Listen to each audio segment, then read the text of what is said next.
ചേട്ടന്റെ പേരിന്റെ അവസാനം ജയൻ ഉണ്ടല്ലോ, അത് ചേട്ടനായിട്ട് ഉണ്ടാക്കിയതാണോ? സർട്ടിഫിക്കറ്റ് റിയലായിട്ട് എന്റെ പേര് മുരളീധരൻ എന്നാണ്.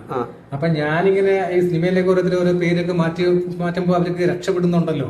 അങ്ങനെ ഞാൻ ഈ മുരളീധരൻ എന്നുള്ളതിന്റെ കുറെ വർഷങ്ങളായിട്ട് ഇങ്ങനെ ആലോചിച്ച് ഈ മുരളീധരൻ രക്ഷപ്പെടുന്നില്ല. എപ്പോഴും കൂലിപ്പണിയും സാമ്പത്തിക ബുദ്ധിമുട്ടും കഷ്ടപ്പാടും ദുരിതമാണ്. അപ്പൊ ഞാൻ വെച്ചൊരു കാര്യം ചെയ്യാം, ധരൻ മാറ്റി വെറും മുരളി എന്ന് ഞാൻ സ്വയം അങ്ങ് പറഞ്ഞാണ്.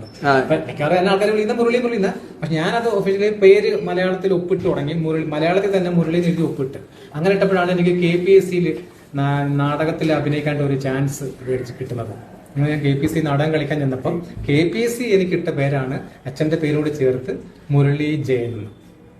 ഇങ്ങനെ കമന്റിൽ കാണുന്നുണ്ട്, ഈ അതുപോലെ പേര് മാറ്റിയ പോലെയാണോ ഈ ഇത് മാറ്റിയത് എന്നുള്ളത്? പേര് മാറ്റിയത് പോലെയാണോ അച്ഛനും? അതുപോലെ പേര് ഞാൻ മറ്റേ KPSC പ്രശസ്ത നാടക കമ്പനി KPSC ഇട്ട പേരാണ്. ജയനാണ് അച്ഛൻ എന്ന് അറിഞ്ഞപ്പോ അല്ല, അവരെന്നെ കണ്ടപ്പോ അത് നമുക്ക് തന്നെ ബോധ്യം. നിങ്ങൾ എന്നെ കാണുമ്പോൾ ഞാൻ പറഞ്ഞത് കണ്ണിന് കാഴ്ച